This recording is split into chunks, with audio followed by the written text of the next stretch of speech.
ಕೆಲವೊಂದು ದಿನಗಳು ಸರಿಯಾಗಿ ಇರುವುದಿಲ್ಲ. ಬೆಳಗ್ಗೆ ಚಹಾ ಕುದಿಸುವಾಗ ಗ್ಯಾಸ್ ಖಾಲಿಯಾಯಿತು.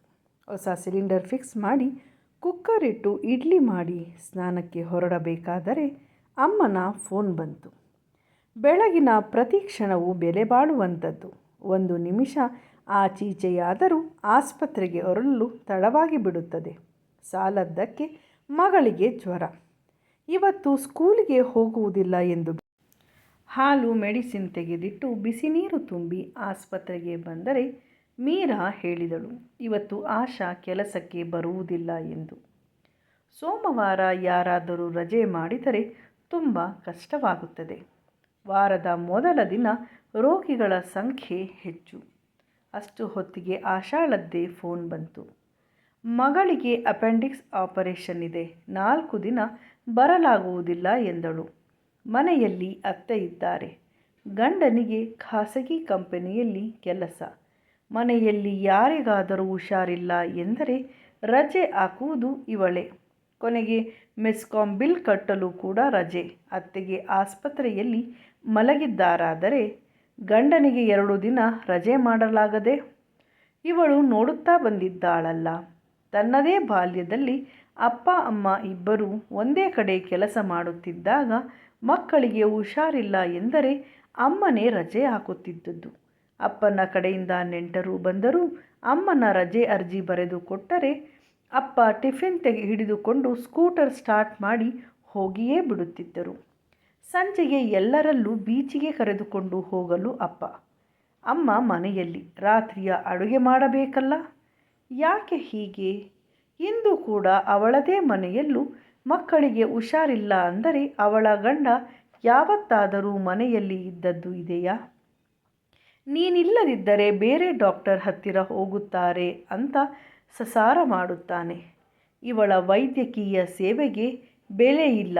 ಅವನು ದುಡಿಯದಿದ್ದರೆ ಅಮೆರಿಕಾದವರೇನು ಮಾಡಬೇಕು ಪಾಪ. 21ನೆಯ ಶತಮಾನವಾದರೇನು, 10ನೆಯ ಶತಮಾನವಾದರೇನು, ಹೆಣ್ಣು ವೈದ್ಯೆಯಾದರೇನು, ಆಯಾ ಆಗಿದ್ದರೇನು, ಮನೆ ವಾರ್ತೆ ನಿರ್ಲಕ್ಷಿಸುವ ಹಾಗಿಲ್ಲ. ಮನೆಯ ಒಳಗೆ ಹೊರಗೆ ಎಷ್ಟು ಒದ್ದಾಡಿದರೂ ಸರಿ. ಸರಸ್ವತಿಯವರು ತಮ್ಮ ಮಗನೊಂದಿಗೆ ಕಷ್ಟಪಟ್ಟು ಹೆಜ್ಜೆ ಹಾಕುತ್ತಾ ಒಳಗೆ ಬಂದರು. ಪರೀಕ್ಷೆ ಮಾಡಿದರೆ ಮುಟ್ಟಿದ್ದಲ್ಲೆಲ್ಲ ನೋವು. ಕಾಲು ಊದಿಕೊಂಡು ಕೆಂಪಾಗಿತ್ತು. ಅಮ್ಮ, ನಿಮಗೆ ವಯಸ್ಸು 70 ವರ್ಷ, 20 ಅಲ್ಲ, ಸ್ವಲ್ಪ ಆರಾಮು ಮಾಡಿ ಎಂದು ಹೇಳಿದಳು. ಅದನ್ನು ಅವನಿಗೆ ಹೇಳಿ. ಅವನ ಪ್ರಕಾರ ನನಗಿನ್ನೂ 20 ವರ್ಷ. ಕೊರೋನಾ ಸಂಭ್ರಮದಲ್ಲಿ ಮಗ ಸೊಸೆ ಮಕ್ಕಳು ಮನೆಯಲ್ಲಿ ಒಟ್ಟಿಗೆ ಇದ್ದಾರೆ. ಅವರೆಲ್ಲರೂ work from home, online class ಅಂತ ಕೋಣೆಯೊಳಗೆ ಕುರ್ಚಿಯಲ್ಲಿ ಕೂತು ಬಿಟ್ಟರೆ ಊಟ ತಿಂಡಿ ಎಲ್ಲ ಕಾಲ ಬುಡಕ್ಕೆ. ಇವರೇ ಸೇವೆ ಮಾಡಬೇಕು. ಕೆಲಸದವಳಿಗೂ ರಜೆಯಾದ್ದರಿಂದ ಗುಡಿಸುವುದು, ಹೊರೆಸುವುದು, ಪಾತ್ರೆ ತೊಳೆಯುವುದು ಒಂದೇ 2. ಜನರ ಸಂಖ್ಯೆ ಹೆಚ್ಚಾದರೂ ಯಾರೂ ಕೆಲಸಕ್ಕೆ ಕೈ ಸೇರಿಸುವುದಿಲ್ಲ. ಅವರೆಲ್ಲ ಬ್ಯುಸಿ. ಖಾಲಿ ಇರುವುದು ಇವರು ಮಾತ್ರ. ಆರಂಭದಲ್ಲಿ ಸಹಾಯ ಮಾಡುತ್ತಿದ್ದ ಗಂಡ ಕೂಡ ಈಗ ಉಳಿದವರಂತೆ ಕುಳಿತಲ್ಲಿ ಉಪಚಾರ ಮಾಡಿಸಿಕೊಳ್ಳುತ್ತಿದ್ದಾರೆ. ಅವರು ಇಷ್ಟೆಲ್ಲ ಹೇಳುವಾಗ ಮಗರಾಯ ಸೀರಿಯಸ್ ಆಗಿ ಮೊಬೈಲ್ ನೋಡುತ್ತಾ ಇದ್ದ. ತಲೆ ಎತ್ತಿ ನೋಡಲೂ ಇಲ್ಲ. ಹೌದಮ್ಮ, ಹೆಂಗಸರಿಗೆ ನಿವೃತ್ತಿ ಇಲ್ಲ. ನಿಮ್ಮ ಆರೋಗ್ಯ ನೀವು ನೋಡಿಕೊಳ್ಳಿ. ಎಲ್ಲರಿಗೂ ಕೆಲಸ ಕೊಡಿ ಎಂದು ಹೇಳಿ ಔಷಧಿ ಕೊಟ್ಟು ಕಳುಹಿಸಿದೆ. ಹೊರ ರೋಗಿಗಳನ್ನು ನೋಡುತ್ತಿರಬೇಕಾದರೆ ಮಗಳ ನೆನಪಾಯಿತು. ಮಗಳಿಗೆ ಫೋನ್ ಮಾಡಿ ಸೂಪ್ ಕುಡಿದೆಯಾ, ಬಿಸಿ ನೀರು ಕುಡಿಯುತ್ತಾ ಇರು, ಮೊಬೈಲ್ ಹೆಚ್ಚು ನೋಡಬೇಡ ಎಲ್ಲ ಹೇಳಿ ಕೇಳಿ ಆದ ಮೇಲೆ ಅಪ್ಪ ಫೋನ್ ಮಾಡಿದ್ರಾ ಅಂತ ಕೇಳಿದ್ಲು. ಅವನು ಮಾಡುವುದಿಲ್ಲ ಅಂತ ಗೊತ್ತಿದ್ದು. ಬ್ಯುಸಿ ಇದ್ದಾರೇನೋ ಎಂದು ಮಗಳು ಮಾತು ತೇಲಿಸಿದಳು. ಮಕ್ಕಳು ಅಷ್ಟೇ. ಅಮ್ಮ, ನೀನು ಇದು ಮಾಡಿಲ್ಲ, ಅದು ಕೊಡಲಿಲ್ಲ, ನನ್ನ ಫ್ರೆಂಡ್ಸ್ ಮಮ್ಮಿ ಹಾಗೆ ಮಾಡ್ತಾರೆ ಹೀಗೆ ಮಾಡ್ತಾರೆ ಅಂತ ತನ್ನಲ್ಲಿ ಗಿಲ್ಟ್ ಹುಟ್ಟಿಸುತ್ತಾರೆ. ಇವಳು ಲಕ್ಷಗಟ್ಟಲೆ ಸ್ಕೂಲ್ ಫೀಸ್ ಕೊಟ್ಟದ್ದು ಲೆಕ್ಕಕ್ಕಿಲ್ಲ. ತಂದೆ ಕೊಡಿಸಿದ 20,000 ಫೋನ್ಗೆ ಜಾಸ್ತಿ ಬೆಲೆ. ತಂದೆ ಮಗಳು ಒಂದೇ ಪಾರ್ಟಿ. ಪೇಷಂಟ್ ನೋಡುತ್ತಾ ಗಂಟೆ ಎರಡಾದದ್ದೇ ಗೊತ್ತಾಗಲಿಲ್ಲ. ಮನೆ ಕಡೆ ಹೋಗಿ ಬರುವ, ಕೆಲವೊಂದು ಬ್ಯಾಂಕ್ ಕೆಲಸವನ್ನು ಮುಗಿಸುವ ಎಂದು ಹೊರಟಳು. ವಾಪಸ್ ಆಸ್ಪತ್ರೆಗೆ ಬಂದರೆ ವಾರ್ಡ್ ಬಾಯ್ಗಳಿಬ್ಬರು ಮೆಟ್ಟಿಲ ಮೇಲೆ ನಿಂತು ಬಾವಲಿಯ ಹಾಗೆ ಕೆಳಗೆ ನೋಡುತ್ತಿದ್ದಾರೆ. ಹೆಂಗಸರಿಬ್ಬರು ಪೊರಕೆ ಕೋಲು ಹಿಡಿದುಕೊಂಡು ಬಾಗಿಲ ಬಳಿ ನಿಂತಿದ್ದಾರೆ. ಏನಾಯಿತು ಎಂದು ಕೇಳುತ್ತಾ ಒಳಗೆ ಬಂದಳು. ಮೇಡಮ್, ಕೆರೆ ಹಾವು ಒಳಗೆ ಬಂದಿದೆ ಎಂದು ಮೆಟ್ಟಿಲ ಕೆಳಭಾಗದ ಕಡೆ ತೋರಿಸಿದರು. ಮೆಟ್ಟಿಲ ಬದಿಯ ಹೊರಗೆ ಹೋಗುವ ಬಾಗಿಲನ್ನು ಮುಚ್ಚಿಬಿಟ್ಟಿದ್ದಾರೆ. ಅದು ಪಾಪ ಹೋಗುವುದಾದರೂ ಎಲ್ಲಿಗೆ?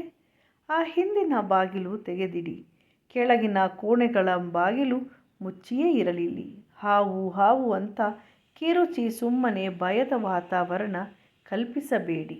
ಆ ಕಡೆ ಹೋಗುವುದೇ ಬೇಡ. ಎಲ್ಲರೂ ನಿಮ್ಮ ನಿಮ್ಮ ಕೆಲಸ ಮಾಡುತ್ತೀರಿ ಎಂದು ತಾಕೀತು ಮಾಡಿದಳು. ಇದ್ದ ಬದ್ದ ಗಿಡ ಮರಗಳನ್ನೆಲ್ಲ ಕಡಿದರೆ ಪಾಪ ಹಾವುಗಳೆಲ್ಲ ಎಲ್ಲಿ ಹೋಗಬೇಕು? ಹಾವನ್ನು ನೋಡಿ ಓಡಿ ಮೆಟ್ಟಿಲೇರಿದ ಗಂಡಸರ ಧೈರ್ಯ ನೋಡಿ ನಗು ಬಂತು. ಈ ಉತ್ತರ ಕುಮಾರ ಕ್ಯಾರೆಕ್ಟರ್ಸ್ಗಳು ಎಷ್ಟಿವೆ ಅಲ್ಲ. ಹೆಂಗಸರು ಜಿರಳೆ ಕಂಡರೆ ಹೆದರುತ್ತಾರೆ ಅಂತ ದೊಡ್ಡದಾಗಿ ಹೇಳುತ್ತಾರೆ. ಸಂಜೆ ಹೊತ್ತು ಸುಧಾ ಗಿಡಕ್ಕೆ ನೀರು ಬಿಡುತ್ತಿರಬೇಕಾದರೆ ಹಾವು ಮೆಟ್ಟಿಲಿಳಿದುಕೊಂಡು ಹೋದದ್ದನ್ನು ನೋಡಿದಳು. ಸದ್ಯ ಹಾವಿಗೆ ಆಸ್ಪತ್ರೆ ವಾಸದಿಂದ ಬಿಡುಗಡೆಯಾಯಿತು. ಸೋಮವಾರವಾದ್ದರಿಂದ ಹೊರ ರೋಗಿಗಳನ್ನು ನೋಡಿ ಮುಗಿಸುವಾಗಲೇ ಗಂಟೆ 8 ಆಯಿತು. ಇನ್ನು ರೌಂಡ್ಗೆ ಹೋಗೋಣವೆಂದು ಯೋಚಿಸುತ್ತಿರಬೇಕಾದರೆ ಗಂಡ ಹೆಂಡತಿಯರಿಬ್ಬರು ಓಡೋಡಿ ಒಳಗೆ ಬಂದರು. ಹೊರಟಿದ್ದೀರಾ ಮೇಡಮ್? ಅವರು 6 ಗಂಟೆಗೆ ಆಫೀಸ್ನಿಂದ ಬಂದದ್ದು. ಪಾಪ ಹಸಿದಿರುತ್ತಾರಲ್ಲ, ಕಾಫಿ ತಿಂಡಿ ಕೊಟ್ಟು ಕರೆದುಕೊಂಡು ಬರಲು ತಡವಾಯಿತು. ಹೌದು, ಗಂಡಸರ ಹಸಿವಿಗೆ ಬೆಲೆ ಇದೆ.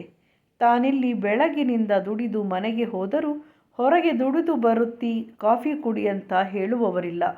ಮನೆಯಲ್ಲಿ ಅತ್ತೆ ಇದ್ದಾಗಲೂ ಸಂಜೆ ಕಾಫಿ ಕುಡಿಯಲು ಇವರನ್ನೇ ಕಾಯುತ್ತಿದ್ದರು. ಮನೆಗೆ ಹೋದರೆ ಮನೆ ಕೆಲಸವನ್ನು ಮಾಡಬೇಕು. ಕುಡಿದು ತಿಂದು ಚಾರ್ಜ್ ಆಗಿ ಬಂದವರ ಮಾತನ್ನು ಮೊಟಕುಗೊಳಿಸಿ ಔಷಧಿ ಬರೆದು ನನ್ನದಿನ್ನೂ ಕಾಫಿ ತಿಂಡಿ ಆಗಿಲ್ಲಮ್ಮ ಎಂದು ಇವಳು ಹೇಳಿದರೆ, ಹೌದಾ, ಗೊತ್ತಿದ್ದರೆ ನಾನು ಬರುವಾಗ ತರುತ್ತಿದ್ದೆ ಎಂದಳಾಕೆ. ರೌಂಡ್ಸ್ ಮುಗಿಸುವಾಗ ಗಂಟೆ 9 ಆಯಿತು. ಗಡಿಬಿಡಿಯಿಂದಲೇ ಗಾಡಿ ಹತ್ತಿದಳು. ಬೇರೆ ದಿನವಾದರೆ ತಂದೆ ಮಗಳು ಏನಾದರೂ ಆರ್ಡರ್ ಮಾಡಿ ತಿಂದು ಬಿಡುತ್ತಿದ್ದರು. ಮಗಳಿಗೆ ಜ್ವರವಿದ್ದರಿಂದ ಇವಳೇ ಹೋಗಿ ಅಡುಗೆಗೆ ಇಡಬೇಕು. ಮಗಳಿಗೆ ಏನಾದರೂ ಕೆಲಸ ಹೇಳಿದರೆ ನನ್ನ ಫ್ರೆಂಡ್ಸ್ಗಳ ತಾಯಂದಿರು ಯಾರೂ ಮಕ್ಕಳಿಂದ ಕೆಲಸ ಮಾಡಿಸುವುದಿಲ್ಲ ಅಂತ ಇವಳನ್ನು ಕ್ರಿಮಿನಲ್ ಎಂಬಂತೆ ಬಿಂಬಿಸುತ್ತಾಳೆ. ಆಸ್ಪತ್ರೆಯ ಎದುರಿನ ರಸ್ತೆಯಲ್ಲಿ ಬಲಬದಿಗೆ ತಿರುಗಲು ಗಾಡಿ ನಿಧಾನ ಮಾಡಿದಾಗ ಯಾರೋ ಬೇರೆ ಕಾರಿನವನು ಧಡಕ್ಕಂತ ಹಿಂದಿನಿಂದ ತಂದಿಟ್ಟ. ಬೆಳಗಿನಿಂದ ಕುದಿಯುತ್ತಿದ್ದ ಜ್ವಾಲಾಮುಖಿ ಒಮ್ಮೆಗೆ ಸಿಡಿಯಿತು. ರಸ್ತೆ ಮಧ್ಯದಲ್ಲಿ ಗಾಡಿ ನಿಲ್ಲಿಸಿ ಕಾರಿನಿಂದ ಇಳಿದು ಹಿಂಬದಿಯಿಂದ ಗುದ್ದಿದ ಕಾರಿನವರನ್ನು ತರಾಟೆಗೆ ತೆಗೆದುಕೊಂಡಳು. ಬೆಂಗಳೂರಿನ ರಿಜಿಸ್ಟ್ರೇಷನ್ ಇದ್ದ ಕಾರು ಚಲಾಯಿಸುತ್ತಿದ್ದವ ಬಾಗಿಲು ತೆರೆದ ಬಂದ. ಅವನ ಅಸ್ಥಿರವಾದ ನಡಿಗೆ, ಕೆಂಪಾದ ಕಣ್ಣು, ಮುಖ ಕುಡಿತಿದ್ದಾನೆಂದು ಸಾರಿ ಹೇಳುತ್ತಿತ್ತು. ಅವನ ಪಕ್ಕದ ಸೀಟಿನಲ್ಲಿ 2-3 ವರ್ಷದ ಮಗುವನ್ನು ಎತ್ತಿಕೊಂಡು ಹೆಂಗಸೊಂದು ಕುಳಿತಿದ್ದಳು.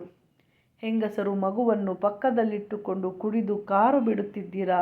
ಧ್ವನಿ ಏರಿಸಿ ಕಿರಿಚಿದಳು. ಇಲ್ಲಿ ರೈಟ್ ಟರ್ನ್ ಇಲ್ಲ, ನೀವು ಸಿಗ್ನಲ್ ಕೊಡದೆ ತಿರುಗಿಸಿದ್ದೀರಾ? ಅವನು ಆಪಾದಿಸಿದ.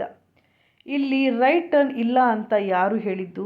ನಾನು ಯಾವಾಗಲೂ ಯಾವುದೇ ಟರ್ನ್ಗೆ 50 ಅಡಿ ಇರುವಾಗಲೇ ಸಿಗ್ನಲ್ ಕೊಡ್ತೇನೆ. ಕುಡಿದು ಟೈಟ್ ಆಗಿದ್ದೀರಾ? ಸಿಗ್ನಲ್ ಎಲ್ಲಿ ಕಾಣುತ್ತದೆ? ಅವಳು ದಬಾಯಿಸಿದಳು.